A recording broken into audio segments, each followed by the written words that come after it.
Welcome to Durbania. I'm Durbin. I'm Laura. And we are going to spoiler talk Rogue One, a Star Wars story. So there it is. That's your fair warning. Spoilers ahead. If you have not seen Rogue One, right about here-ish, I always get this wrong, is a little card. That's your link to go watch my spoiler-free review. Actually, I think it's over your head. Maybe it is over my head. See, We'll find out. We'll find out later. Point is, hit that spoiler-free link, check out the spoiler-free review. Once you've seen the movie, come back and have this conversation with us, because this is a great movie. Don't let it be spoiled. This is just great. Anyway.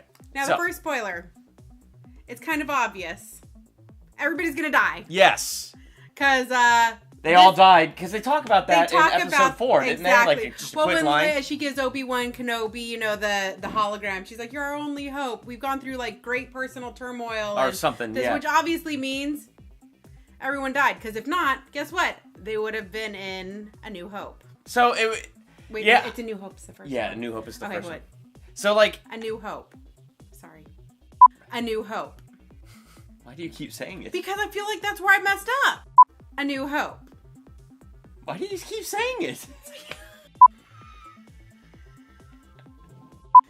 Moving on. Moving on. So, like, it's kind of interesting because, yeah, like, I just went into this movie expecting that everybody was going to die. So to me, that's what this movie was. It was a build towards everyone's death. And that's the thing. You know, we call this a spoiler talk, but here's the one thing that was already spoiled by the original trilogy. They all die, Leia gets the plans, and thus we have an original trilogy. Yes. So really what this whole movie is it's the journey to how we got those plans to her. Mm-hmm. I thought overall, very nicely executed. It was. Well, yeah, it was very nicely executed. Yes. The CGI, killer. You know what was Really awesome about the CGI? So, like, I felt like for the aliens and things like that, like, you know, those little short aliens. It didn't feel like CGI. No, like, that was, like, practical effects and people and costumes. The places where the CGI was, I think his name is General Tarkin, and he was... Tarkin, yeah. He was kind of like Vader's right-hand man-ish in episode 4. Yeah. And so... Well, and he passed away in, like, 94. Yeah, and then all of a sudden, like, when I saw him in this movie, I shot at a double take. I went, is that... I first went, I'm like, is somebody wearing a mask or is that really him? Yeah, and then... It was but it didn't even look like a mask. I'm like, it really caught me off guard. And I was looking really hard, so after a while I was able to notice it's a little CGI, but it wasn't bad by a long shot. Like, well, and I read somewhere that, you know, the CGI was their most expensive part of the show. But you know what? It was worth it. But see, they used it well, unlike other times where they overdo it. No, it was for General Tarkin. You see Leia for like 5 seconds at the end, but they made her young, and it looked really good.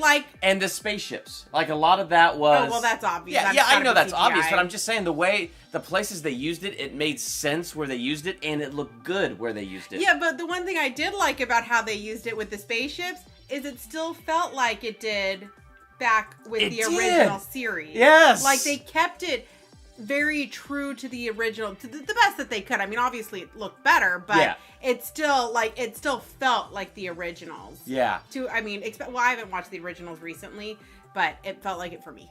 Yes. All right. So as I always try to do is to divide this into positive negatives, and as we always end up doing, we end up overlapping because it's really hard. But let's try to hit the positives, which we already hit the CGI, which is a fantastic positive. You're gonna say something. Say it. I was gonna say overall, some of the actors I really did enjoy, like Donnie Yen. He's the guy. He's Ip Man. If you haven't seen any of those kung fu movies, he was at points the comic relief, but he also, you know, could kick butt and take names. Yeah. He was at first this kind of hokey feeling, and then it was good. I liked it. Yeah. No, but I first off, I really like Donnie Yen because I like kung fu movies, and he is awesome. Mm-hmm. That dude can fight, and I love watching those movies where he fights, and he fights in this. Now it's not like kung fu, but it's awesome when he gets that stick out. Well, you can tell that's the foundation of it. But what I really liked, I liked that Donnie Yen was a man of faith, and I liked the way they portrayed it because he wasn't portrayed as something hokey. Like you said, at points he was the comedic leaf. I'm a leaf on the wind. At points he was the comedic relief where you know, he'd be praying his little prayer, the Force is with me, I'm one with the Force, Yep. the Force is with me, I'm one And he with would the just Force. keep repeating it. But, so, like, they would bring it up in these odd areas that was really funny, so he would bring a little longevity to it, but at the same time, you just saw that he was this man of faith. They did it without being preachy that he was this man of faith. You saw that his trust was in the Force. And nobody judged it. They're like, that's what he is. But it was just really cool the way he lived that out. And what was even cooler was, like, here's a blind guy, and I'm sure, yeah, his other senses were extra whatever, but... Well, and they show that really briefly at one point, that his senses are in tune to the sounds around him. Yeah. In that first fight sequence. But it's not just his senses, it's his spiritual senses. Like, yeah. Well, like, he knows when a blaster's coming at him. Well, he's not... Right, he does do that. But he's not like a Jedi. He doesn't move things with his mind. He doesn't use the Force that way. But he can sense the Force. So there's this really cool moment where Cassian goes out to pretty much assassinate Jyn Erso's father when they reach the, you know, secret base that he's at. And I just love how Donnie Yen is just sitting there. He's like, does he have the face of somebody that could kill? And they're like, what do you mean? He goes, well, the Force gets a little darker around somebody that's about to kill or reacts a certain way. And so, like, you just get that he could sense the Force. And he could sense the Force around Cassian, that Cassian was going out there with intent to kill, with intent to murder. Now, thankfully, he didn't go through with it, which was nice, even though Jyn still lost her father in that scene. Yes. But it wasn't at the hands of her lover boy, Cassian, so that was kind of nice, but... They never do anything. I know, because they all die. But... Yeah, so she can't be Rey's mother. Oh, yeah, that fan theory. She's dead. Even if she was pregnant, which they didn't have time to do that, she's dead. That theory, gone. Yeah. I never believed it anyway, but it should be gone. So I just thought that was cool, that Donnie Yen is just this man of faith, and he's in tune with his senses, he's in tune, you know, in the spiritual with the Force, and he's, like, I just thought the way they portrayed him overall was really, really cool, and I really liked that. Yeah. And then his buddy, Baze, I believe is I think his it's name. Baze, yeah. Yeah, you don't really see the names, they're just buddies, you know? And this guy just goes with them. He was one of the temple guards with him, but he wasn't, like, a guard of him. He was guard of the guy who was the guard of the temple, something like that. But, like, first off, his gun was pretty sweet. And he was a sharpshooter. He just, like, boom, gone. Yeah, that was awesome. Yeah, and so, and his relationship to Donnie Yen was just awesome. And I enjoyed their chemistry. I thought the two of them together were a good pair. They really were. Yeah. Like, that worked really nice. Yeah, so, and a lot of the chemistry in the cast, there were a few that we'll talk about in a little bit that I don't feel like jive, but I felt like overall, like, you know, those pairings were really good. Yeah, I felt like the majority of the cast did a good job. Yeah, Felicity Jones as Jyn Erso was great. I went back and forth on her, but at the end, I ended up with she was good. Yeah. No, I just overall liked her. She was a good, strong character. And, yeah, she was a good, strong and, character. you know, it was interesting because they explained her burnout well. Because, you know, at the beginning of the movie, she's burned out on rebellion. She's burned out on politics. She's in prison at the time. Yeah, and she's burned out on everything. And I think it's just interesting because her legal guardian, Forrest Whitaker, you know, threw her in a bunker when she was 16 to, in his words, save her life. But to her... He left her.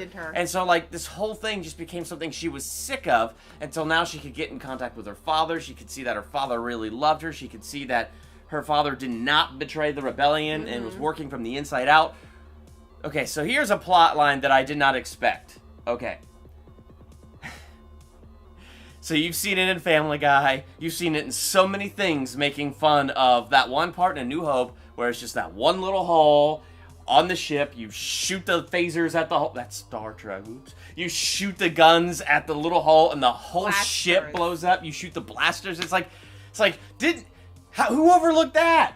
This movie tried to answer that. They basically said Jyn Erso's father, who helped create the Death Star, he, like, made himself an integral part and he created that flaw. Yes. Because at the beginning of the movie, you see him where, you know, he goes and works for them to save his family, but then his wife originally worked for them, but then he realized what was happening and he didn't want to be a part of that, so they left, and then they came to get him because they thought they couldn't do it without him, and he said they could do it without me.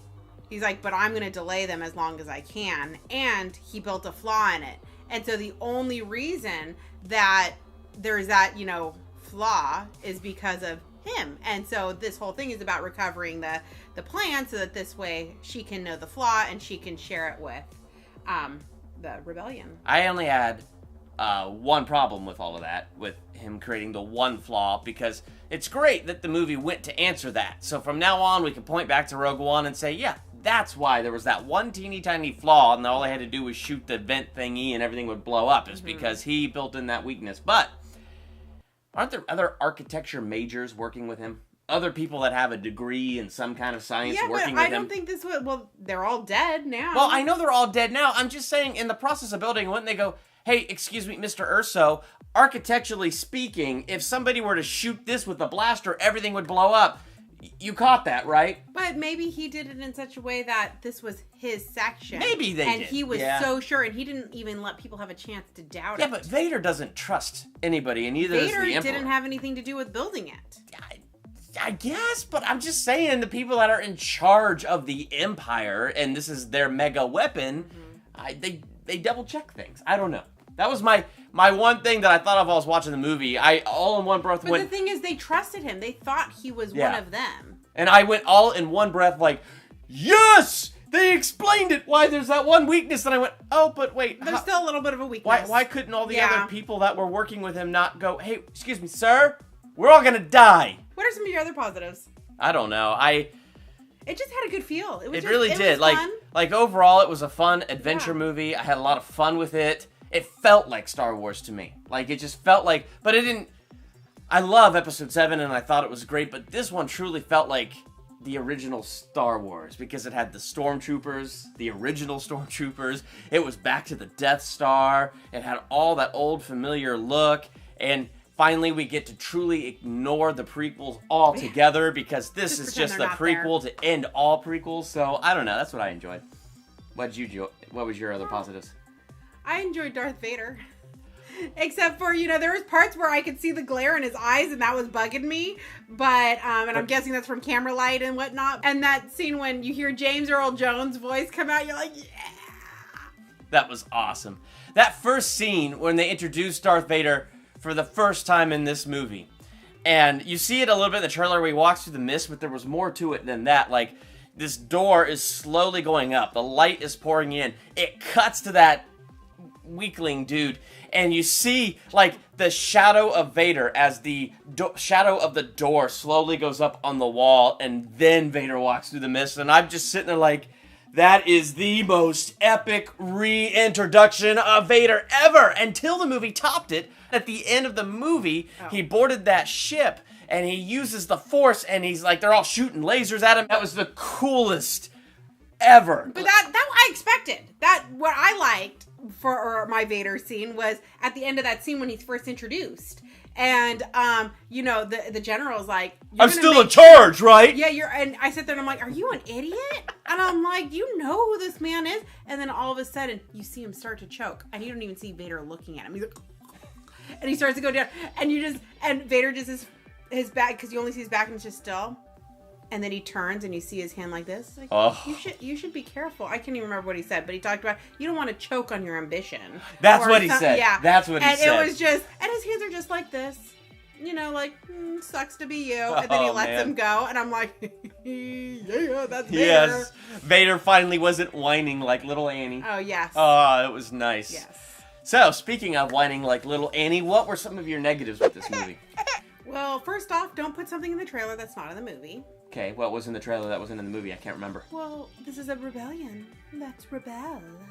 I hated that line in the trailer when she said that. Was that not in the movie? If it was, I missed it completely. Wow. Well, I don't remember, so I can't confirm nor deny. I think I would have known it. And then, like, there's just, like, a couple scenes that I noticed weren't... I mean, I can understand some, like... I can understand little pieces, but that was, like, a big part of their trailers, that rebel line. I'm like, I hated that line, too. So I'm not upset that it was gone, but I just don't like when Hollywood does that. I thought our leading man, Cassian, was not very charismatic at all. And there wasn't much about him that drew me in. What was good was a lot of the supporting cast around him were good enough that it wasn't like a black marker on the movie. It wasn't something that ruined anything for me, but I did not like Cassian. I don't know why. I mean, I didn't hate him, but I didn't like him that much. I'm with you on that one. He didn't have that charisma that you were hoping for. Yeah, it's not like I'm looking for that Han Solo charm, but I'm looking... But everybody else in the lead cast shown him. Yeah, completely outshone him, and I think he's the love interest of Jyn Erso. Well, they tried, but see, at that's the what I'm very talking. end, they're hugging as the planet they're on gets blown up. Yeah, and so, like, we'll have to go back to the positives because that's actually kind of cool. But anyway, we'll just say it right now. That was really cool. The way both times the Death Star blew up cities. Awesome. Oh my freaking goodness! And oh my gosh, the cinematography of the Death Star. We saw it in the trailer and the eclipse. The Death Star speeding into the atmosphere of Scarif. Is that the name of the beach planet? It's something like that. Oh my goodness! Like all that stuff was just like incredible. All right, back to our negatives. Okay. I wasn't a huge fan of Forrest Whitaker's character. Yeah. I'm honestly, Forrest Whitaker is not my favorite actor. I mean, I've seen him do some amazing things, but I'm not a fan of his personally. He was great in The King of Scotland, but I can't really think of anything else. Arrival. He was awesome. See, I was disappointed with how Arrival ended, therefore that ruined the whole movie for me. But we're not talking about Arrival. We're talking about Star Wars. And so but I don't know. It's like, everybody talks about actors phoning it in, and I don't think he phoned it in, but I felt like the way they asked him to play this role, it was weird. It was a lot of yelling. It was a lot of, I'm talking low and yelling! And then he has he's like an old man and he's dying and he's got a, oxygen mask on him. And he's half robot. And he's half robot, like his legs are missing because he's been fighting this rebellion his whole life. Which was interesting because you had the Empire, then you had the Alliance, which was the rebellion fighting the Empire, then you had Forrest Whitaker and his group who were the extremists. They were originally part of the rebellion. They were, but they broke off. And then they so broke it's like off because groups. They were a little too extreme for the Alliance, apparently. Which is fascinating. Yeah, but I don't know. And then they had this creature that could either make you tell the truth or something along those lines. And it was interrogating the pilot that went rogue and was bringing him the message that was really for Jane Erso. And they... and it made the guy kind of go loopy, but you didn't really see what it really did. And why even introduce that kind of a really cool sounding character? Yeah, and then it's gone. Yeah, and I'm like, I want to see what that stuff does. Yeah. Yeah, I agree. Like, I totally forgot about the Truth Monster until you just now brought it up. Yeah, because that's why it's one of my negatives. I'm like, it could have really been something awesome. But then that planet gets blown up, so the Truth Monster is gone. No, the city on the planet. It wasn't quite ready to take out the planet. For that one, it was, but they only wanted to test it before they showed it to Vader. And so they tested it on a city, which is the mining city that...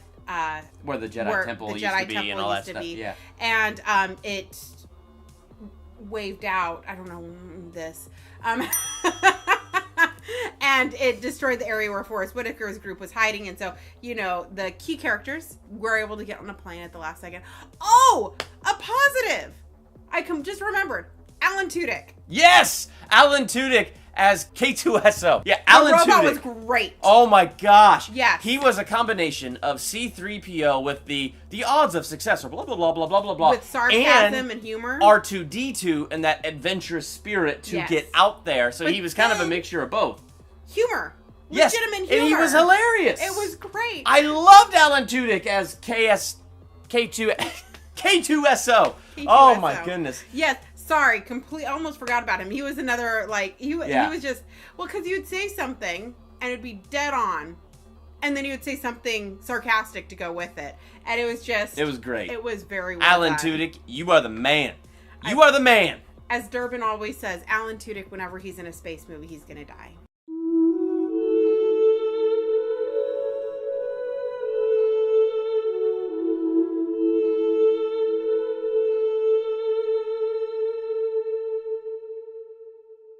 Actually, of all the characters, that robot in his death scene evoked more emotion out of me than anybody else. Me too! And Donnie Yen was my favorite, and the way he died was freaking fantastic. The way he walked out and all the laser blasts is like, the Force is with me and I am one with the Force, and he hits the switch and then he dies, and then his friend dies. Like, all of that was really good. I'm not belittling any of that. Like, all these characters had great death scenes. But there was something about the robot. Yes, he was just such a fun character, and the way he sacrificed himself was great. And then another great visual scene when the Death Star blew up on Scarif, the place where they uploaded the Death Star plans to the Rebellion, the way they blew that up, and Jyn Erso was on the beach with her lover boy, Cassian, and they're just sitting there silhouetted by the nuclear blast wave that is now making its way towards them. And they just know it's coming, but they believe that they got the plans out so that this way, the Empire can get taken down. So, all of that stuff was really, really cool. So, what are you going to rate this movie? That's hard for me. because I did enjoy it a lot. Rewatchability factor is up there. Like, I know we'll buy it. Yes. But I'm not running back to the theater to go see it again. I mean, I know I probably missed things, and I would have a good time seeing it again, but I can wait till it's on DVD. So that puts it into A-, B+ range for me. That makes sense. I mean, it's a great time. I will definitely recommend the movie. I'm gonna go with an A-. That's hard. I also want to do B+. I'm right in that area. I'm in a little bit of a different area. I'm between an A and an A-. But I think I'm going to land on an A-, just because, like, some of the key characters I felt like needed to be stronger. Like Cassian. Yeah, that was a drawback again, for me. I will say he wasn't super weak, in my opinion. It's not like he was a weak, terrible character. He did what they wanted him to do, but it just wasn't charismatic enough. But for somebody that had to match the strength of Jyn Erso, he just, felt like... short. Yeah, he fell short of where she was at. So, like, it just, that chemistry wasn't working as good for me. The actor playing Jyn Erso's father... Oh, yeah, he was okay. Like, he didn't feel... He my same opinion of Forrest Whitaker, I felt of him, too. I've seen him in great things, and I felt like he fell short of what he could have done. So things like that is what keeps me at an A-.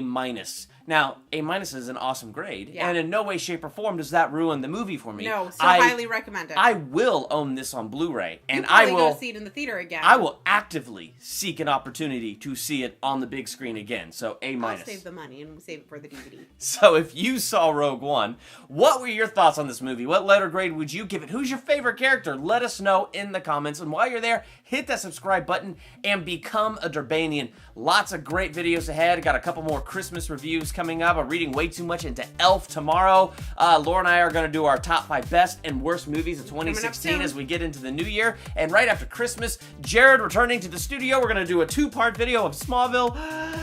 A lot of stuff coming up as the year ends. Hit that subscribe button. I'm Durbin. I'm Laura. Thank you for checking out Durbania.